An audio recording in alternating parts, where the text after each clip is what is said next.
Son las 8:37. Damos de bienvenida al economista Rodrigo Mendieta. Él es catedrático universitario, fue decano de la Facultad de Ciencias Económicas de la Universidad de Cuenca. Economista Mendieta, quisiéramos conversar con usted sobre la dura tarea, todo el ejercicio financiero que tiene que hacer el gobierno para afrontar este año. El Observatorio de la Política Fiscal, que está compuesto por varios destacados colegas suyos, hacen una advertencia en el sentido de que el gobierno tiene que conseguir algo más de 18,000 millones de dólares de financiamiento para cumplir con sus obligaciones en este 2025. Se habla de un déficit fiscal de entre 3,000 a 5,000 millones de dólares. Le damos la bienvenida. Muy buenos días, estimado. Un saludo cordial a quienes también nos siguen por este prestigioso medio de comunicación. Así es, la condición económica del Ecuador, que se viene deteriorando desde hace años atrás, pues obviamente atraviesa por un momento que, si bien es cierto, algunos temas se han ido despejando, toda vez que vemos, por ejemplo, una composición de la Asamblea Nacional que podría dar cabida a una serie de aprobación de proyectos ley que pueda ser enviados desde el Ejecutivo, porque vemos que hay una mayoría del gobierno, lo cual le permitiría una gobernabilidad en términos económicos. Sin embargo, vemos que también hay circunstancias externas y también internas que nos pueden golpear, una sequía latente que puede generar problemas energéticos. Asimismo, digamos, condiciones externas, como por ejemplo, lo que escuchamos en la entrevista anterior, la caída en el precio del petróleo que nos podría afectar, algún embate en los temas de exportación que también podrían ser afectados, el tema de envío de remesas, es decir, configuran un año que por un lado podemos ver luces de que puede estar mejor que el anterior, pero por otro lado también se puede afectar. Recordemos que la proyección de crecimiento para este año está alrededor del 1% y, como usted decía, el tema de déficit fiscal, más o menos un 4% del PIB en los valores que anoto. ¿Qué es lo que tiene que hacer el gobierno para enfrentar la economía en este año? Las evidencias son claras, se debe a los GATS en todo el país. Hay una cantidad acumulada enorme de deuda, tanto pública interna como externa, que tiene que cumplir en este año.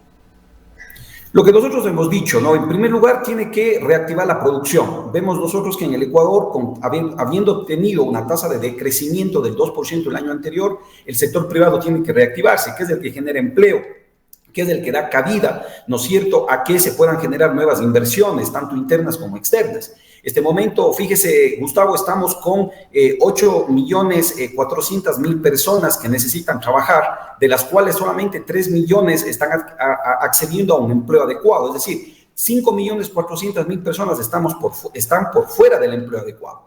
Si bien es cierto, se necesitan normativas como la que está, digamos, pues discutiéndose el tema de mejorar condiciones de trabajo, por ejemplo, para personas de 40 años o más, es importante, pero con leyes solamente no se resuelven las cosas. Necesitamos tener un aumento en la producción. Pero por otro lado, también lo que se ha venido repitiendo y lo he venido, digamos, defendiendo en muchos medios de comunicación y foros, es que el Ecuador necesita revisar sus presupuestos públicos, el presupuesto público de los diferentes sectores, porque seguramente ahí está habiendo espacio para poder recuperar dinero que podemos invertir donde más se necesita, como es este momento en temas de seguridad, en temas de salud, en temas de educación y obviamente también en temas de que pueda generar este impulso para que las empresas puedan tener crecimiento, que es lo que necesitamos este año, lo más urgente para poder generar empleo. Ahora, ¿cómo se entiende con esta situación las declaraciones que hizo el presidente de la República el día 12 de mayo en la capital? Se reunió con empresarios, presentó un plan comercial y productivo que se enfocaría en generar empleo. Y dijo, entre otras cosas, que la economía se encuentra estable, que sería un primer punto de análisis. Por otra parte, generó una información en el sentido de que él tenía la aspiración de que el país pueda crecer un 4% en este año. Mire, bueno, yo creo que estable se puede haber referido al hecho de que, por ejemplo, hay indicadores como reducción del riesgo país, reducción de incertidumbre, que responden, como por ejemplo, yo le decía, el visualizar este momento una asamblea que puede dar paso a una serie de iniciativas del Ejecutivo, es decir, no va a haber bloqueo por ahí, es lo que se visualiza, y eso reduce la incertidumbre en la parte económica, ¿no? Entonces, puede referirse a ello, pero si vemos el tema del empleo, si vemos el tema de pobreza, si vemos el tema de producción, yo creo que al Ecuador va a ser muy difícil que llegamos en este año a un crecimiento del 4%. ¿No es cierto? Ahora, también estamos expectantes a ver al menos una hoja de ruta, porque no lo quiero llamar plan, porque un plan económico no lo tenemos desde hace algunos años. Entonces, sí sería importante tener un plan, una hoja de ruta de qué es lo que va a hacer el gobierno en el corto y mediano plazo, en este año y en los próximos 3 años, en materia económica, en materia financiera, en materia productiva, en pago de deuda, en tema de financiamiento. Ojalá que el día 24, cuando el presidente se dirija a la nación, pues al menos nos dé las señales de por dónde va a ir ese plan. ¿Qué tan relevantes serían las cifras que en esa misma sesión de trabajo con empresarios dio el presidente de la República? Señaló que el gobierno había recibido en su primer periodo un país con 4.300 millones de reservas internacionales y que ahora se habrían duplicado. Primer dato. También que el crecimiento año a año en depósitos en la banca privada ha tenido un crecimiento del 19%, que ahora está por encima de los 55.000 millones de dólares. Y también señaló que el primer mes en la historia es este en el que se tiene más de 20.000 millones de ventas, señalando que este consumo va a generar más empleo. ¿Cuánta razón tiene en estas cifras, pero sobre todo en estas como sustento de una economía estable? Las cifras son importantes, sin embargo, yo creo que son estos medios como este, Gustavo, y que desde la parte académica podemos quizás darle un poco más de condumio, de sentido, digamos, a esas cifras, ¿no es cierto? Claro, las ventas pueden aumentar y eso puede estar dando cuenta de esta reducción de incertidumbre y que la gente se está volcando a consumir e invertir, pero ahí hay que ver si es que se está consumiendo producto nacional o producto importado. Por lo tanto, esto habría que combinar con el tema de balanza comercial. El tema de créditos, si digamos depósitos en la banca, que hayan aumentado los depósitos es importante, y que el monto de dinero que están manejando los bancos aumente también es importante, pero también puede dar cuenta de que se está reduciendo el crédito. Por lo tanto, quiere decir que la economía necesita todavía más señales para poder generar reactivación, sobre todo en la parte de inversión. ¿No es cierto? Mucho dinero en la banca que no se puede colocar. Exacto, no se está colocando es porque la gente no está teniendo iniciativa, y la iniciativa va a responder a un tema de incertidumbre. Entonces, eso, ¿no es cierto?, puede darnos una lectura de cómo están las cifras por dentro. Y finalmente, el tema de reservas que comenzó usted diciendo, Gustavo, pues es importante porque las reservas protegen la dolarización. Nosotros eso lo hemos sostenido en varios momentos y es importante, yo creo que es una cifra importante. Por eso mismo también el riesgo país se ha visto que va cayendo. Es decir, hay un escenario favorable, repito, pueden venir temas de efectos negativos, adversos, internos y externos digamos, en lo que viene del año, pero yo creo que hay un escenario favorable, pero quizás también ese escenario favorable implica una oportunidad que tiene el gobierno, Gustavo, para plantear hojas de ruta por las cuales el Ecuador logre esa reactivación productiva que estamos esperando desde hace mucho tiempo. Y esa reacción productiva también el gobierno ha señalado se basará en 3 pilares: petróleo, minería, infraestructura energética. Pues el presidente ha señalado que con el apoyo de la Asamblea Nacional se impulsarán leyes que promuevan la inversión extranjera en esos 3 campos. Petróleo, que hemos conocido y dado a conocer en esta mañana, es un área que se encuentra en crisis, en permanente descenso aquí en Ecuador.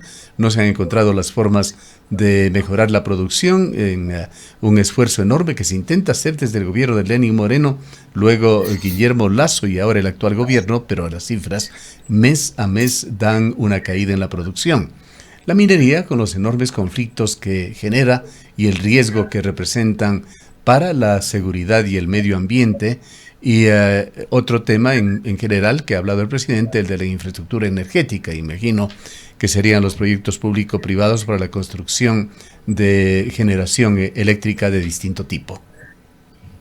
Son sectores definitivamente importantes. En el caso del petróleo, escuchamos la entrevista anterior a esta, que la inversión es deficiente no solamente en temas de exploración, sino también en diferentes, digamos, pues en la cadena logística que tiene que ver con el petróleo. Por lo tanto, todo esto nos estaría afectando para haber reducido tanto la producción o la capacidad de producción petrolera en el Ecuador, que ojalá la recuperemos. Por otro lado, el tema energético yo creo que es vital. Ya vivimos en el Ecuador ese déficit energético que nos llevó a tener apagones prolongados. Esperemos que el gobierno tome riendas en el asunto y obviamente, además de potencializar la generación de energía hidroeléctrica, también, digamos, empiece con inversión en otras energías alternativas. Y en el caso de la minería, pues obviamente ahí hay primero que hay que cumplir temas legales, ¿no es cierto? La sociedad, la comunidad, la población tiene que estar de acuerdo con ello, pero sobre todo, y yo coincido con ello, ahí hay que tener muchísimo cuidado con el tema medioambiental. Un tema minero no puede venir, ¿no es cierto?, a generar problemas medioambientales, porque entonces hipoteca recursos como el agua, que son vitales no solamente para esta generación que estamos viviendo, sino para las futuras. ¿Cómo está el tema de vencimientos en este año? Se ha señalado que habrá amortización o vencimientos de deuda externa del orden de unos 3.400 billones de dólares y que además de esto hay vencimientos de deuda interna del orden de unos 2.000 millones de dólares. Más o menos de ese monto de 7.000 millones de dólares que el Ecuador necesita para este momento cubrir lo que son pago de deuda, tanto externa como interna, como usted bien anota, Gustavo. Por lo tanto, ese dinero tiene que salir de algún lado. Decía también en alguna otra entrevista que esto es importante, que el Ecuador en esta hoja de ruta también nos muestre cómo va a darse este pago, o si es que este pago se puede dar, digamos, pues someterse a un reperfilamiento, ¿no? Para lo cual el gobierno tendría que golpear las puertas del Fondo Monetario Internacional o de alguna otra institución financiera para que pueda, digamos, pues reducir esto. Pero recordemos que la preocupación es el año 2026, donde ya se empezarían a vencer unas renegociaciones de deuda que se hicieron años atrás. Entonces, los montos, diríamos así, el peso de pago de deuda va a ir acumulándose o a ir creciendo, diríamos de mejor forma, durante los próximos años, que justamente es el gobierno del actual presidente. Por lo tanto, necesita urgentemente, y seguramente lo estará haciendo, eso aspiramos, estar ya entrando en negociaciones y renegociaciones en estos casos.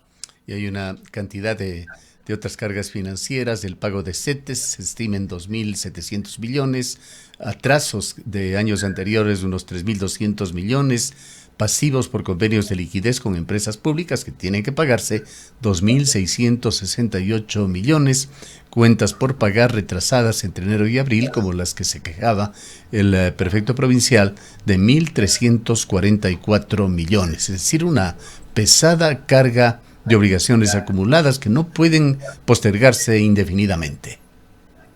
Así es, y además tiene un presupuesto que tiene que cumplirse, tiene un presupuesto en educación, en salud, en vivienda, en temas de infraestructura vial, que tiene que cumplirse porque el Ecuador necesita eso para poder crecer, para poder salir adelante, y tiene este peso de deuda que se ha venido acumulando. Es decir, por eso le digo que la tarea del gobierno es fuerte en el sentido de ver todas estas deudas y ver cómo, digamos, las va priorizando. En el tema de gobiernos seccionales también es, digamos, pues muy importante que estas deudas se cubran, porque con esos dineros, pues obviamente inyecta liquidez a GATS, tanto provinciales como cantonales y parroquiales, que también necesitan para el normal desenvolvimiento de sus tareas, ¿no? Ahora, ¿cómo va a resolver esto el gobierno? El riesgo país continúa alto, por encima de los 1.000 puntos. Esto de alguna manera pone barreras, obstáculos para el crédito internacional, que si bien podría venir, sería en condiciones que no convienen a Ecuador. Mire, yo creo que ahí está el reto, ¿no? Yo me refiero o me he referido al tema de que tiene que buscar golpear las puertas de organismos internacionales. Ahí está el Fondo Monetario Internacional, pero digamos, pues requerirá de mucha habilidad de parte del gobierno y su frente económico, porque necesita golpear puertas. Es decir, si plantea una hoja de ruta, vuelvo y repito, un plan claro de cómo el gobierno puede ir cubriendo estas deudas, pero al mismo tiempo sin afectar el frente social, al mismo tiempo inclusive, aunque parezca contradictorio, pero aumentando presupuestos en educación, salud, vivienda, infraestructura, etcétera. Entonces, yo creo que ahí se puede ir compaginando y tener un plan al menos de mediano plazo para los próximos 4 años, en donde se alivie el pago de deuda y al mismo tiempo, ¿no es cierto?, se dirijan esos recursos hacia mejorar las condiciones de vida de la población y sobre todo de la población que más lo necesita, que es aquellas personas que están en el rango de pobres en el Ecuador, entonces los más vulnerables, ¿no? Yo creo que eso sí se puede lograr, pero repito, vamos a necesitar conocer eso, cómo se va dando y seguramente el gobierno no va a quedarse de brazos cruzados en ese tema, ¿no? El gobierno ha hablado también de una posible nueva emisión de CETES del orden de unos 2.600 millones de dólares. Y aquí quisiera preguntarle, ¿tendrá el gobierno que seguir echando mano de fondos del Instituto Ecuatoriano de Seguridad Social, que se ha convertido históricamente en el mejor comprador de bonos del Estado? Ahí hay dos cosas, es decir, si se está pensando en CETES, se está pensando en deuda interna, porque es muy difícil en las condiciones actuales colocar deuda externa a través de bonos, ¿no? Los financiamientos internacionales a los que me refiero justamente son de organismos como el Fondo Monetario o el Banco Mundial que podrían aliviar estas urgencias de liquidez del gobierno. Pero la colocación de CETES, si es interno, pues ahí entra a configurarse la banca privada, que podría ser uno de los acreedores, digamos, de esa deuda, pero no quisiéramos que el gobierno esté otra vez pensando en echar la mano, por ejemplo, a instituciones como el IES o la Corporación Financiera Nacional o otras instancias del gobierno que sus recursos las tienen destinadas para obras y para cuestiones específicas que tienen que ver con desarrollo y sobre todo con desarrollo local. Pero en el caso del IES, eso sería, diríamos, otra vez caer en lo mismo, a un IES que es materia de conversación y es materia de debate y de preocupación sobre todo, porque todos conocemos que existen problemas serios en lo que tiene que ver con la descompensación de la caja de seguridad social y de salud en el caso del IES, que inclusive implica y amerita una urgente reestructuración y bien explicada, que no afecte, digamos, a la ciudadanía, que no afecte a los actuales trabajadores y trabajadoras, pero que sí se vislumbre en un mediano plazo, porque caso contrario, todos los números apuntan a que entraríamos en serios problemas. Entonces, imagínese usted echar mano de eso, yo creo que eso debería parar. ¿Qué situación se da, por otra parte, con las empresas públicas, con esos pasivos por convenio de liquidez con empresas públicas, que son unos 2.700 millones de dólares? Este tema de sacarle liquidez a las empresas públicas les está poniendo en graves problemas. Allí está el caso de Petroecuador, que es una especie de círculo que se da, un círculo vicioso, en el cual Petroecuador no puede atender siquiera un mantenimiento elemental adecuado de sus instalaciones, pero al mismo tiempo el gobierno le resta liquidez.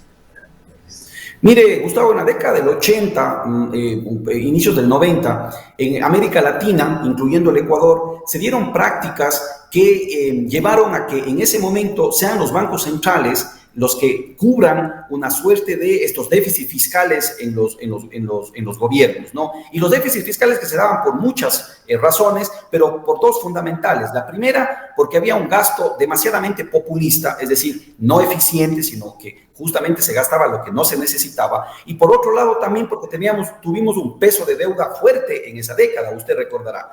Entonces esto hizo que se llegue a monetizar los déficits. ¿Y qué es lo que causó? Causó inflación, devaluación de monedas, que en el caso del Ecuador inclusive hizo que perdiéramos nuestra moneda y que tuviéramos que adoptar el dólar. Luego después, nuestra economía con dólares, lamentablemente, yo diría aquí que la clase política y la práctica de la economía dando cuentas a lo político, empezó a ver de qué manera podemos sacar esos recursos, ya sin Banco Central, pero entonces empezaron a utilizar las reservas internacionales y empezó a utilizarse dinero que no era del Estado a través de estos cambios, ¿no es cierto?, de bonos y dinero líquido de instituciones como el IES, como la Corporación Financiera Nacional, restando dinero que, por ejemplo, tiene que pasarse a los GATS, o, por ejemplo, el uso de estos dineros de las empresas públicas. Y entonces entramos en una lógica que definitivamente tiene que ser revisada, definitivamente tiene que ser cambiada, y no podemos estar en esta suerte de indisciplina de dinero, solamente para cubrir un presupuesto del Estado que tiene que ser revisado. Entonces, figúrese el tema, si es que nosotros estamos con estas prácticas, no va a haber, digamos, estamos en un saco sin fondo y entonces no va a haber ningún dinero que alcance. Por eso necesitamos revisar los presupuestos para ver de dónde no se debe ya gastar y dónde sí se debe focalizar con más fuerza todavía el tema presupuestario. Y esto va a empezar a aliviar todas estas urgencias que tiene el gobierno o que ha tenido históricamente en los últimos años de tomar dinero de reservas, de empresas públicas, del IES y obviamente dejar que esas instituciones sigan operando con normalidad, ¿no? Bien, hemos dejado para el último el reciente hecho de que Daniel Noboa envió el día sábado su primer proyecto de ley y lo etiquetó como económico urgente. Se entiende, de acuerdo con las explicaciones del propio gobierno, que es una iniciativa legal que tiene como objeto desarticular la economía criminal vinculada al conflicto armado interno. Las críticas no se han hecho esperar. Hay juristas y constitucionalistas que señalan que lo que se está intentando hacer con este proyecto de ley son reformas al Código Orgánico Integral Penal y que varias de ellas serían inconstitucionales. La pregunta que le haría, si ha tenido usted la oportunidad de conocer algo sobre este proyecto, ¿es realmente un proyecto que se lo pueda clasificar como económico urgente o persigue otros fines? Mire, a mí lo que me ha llamado mucho la atención de este proyecto son los incentivos que se dan a que las empresas puedan destinar o dirigir lo que son pago de impuestos, específicamente impuesto a la renta, para que pueda ser utilizado en temas de seguridad. A mí me llama la atención, ¿por qué? Porque si una empresa hace eso, ¿no es cierto?, está desviando de la caja fiscal general para que el gobierno pueda utilizar específicamente en ello. Pero yo no creo que se necesita tener una ley específica para eso, salvo que existan trabas legales, digamos, que en este momento no las estamos considerando, ¿no? Quizás con una persona experta en esos temas, pero yo no le veo lógica a quitar dinero de un saco, digamos, de un bolsillo para ponerlo en otro, cuando a la final termina siendo el mismo. Y ese, por ejemplo, me causa digamos, curiosidad. Y en segundo lugar, también yo creo que es importante que se fortalezca en nuestro país lo que tiene que ver con la revisión, digamos así, pues la justa, ¿no es cierto?, y necesaria seguimiento al tema de valores, de cómo se transan las personas y las empresas. Es decir, a lo que quiero ir es al tema de lavado de activos, ¿no? Yo creo ahí que sí se debe fortalecer la UAFE, se tiene que fortalecer todos los mecanismos, la fiscalía, etcétera, porque eso se tiene que dar seguimiento, porque este dinero, si bien comienza mal, pero luego después se lava pues en el sistema económico normal, y eso yo creo que tiene que darse un seguimiento con mucha más fortaleza, se tiene que potencializar todos los mecanismos para ello, y yo creo que eso podría ir, ¿no es cierto?, compensando el tema. Un tema muy complicado, porque claro, están enquistadas acá bandas organizadas que, como vemos, no solamente están en narcotráfico, sino ahora también en temas de minería ilegal, ¿no? Bien, queremos agradecerle mucho por haber estado con nosotros. Muchísimas gracias, Gustavo. Siempre a las órdenes. Un buen día. Declaraciones del economista Rodrigo Mendieta, catedrático universitario, exdecano de la Facultad de Ciencias Económicas de la Universidad de Cuenca. Son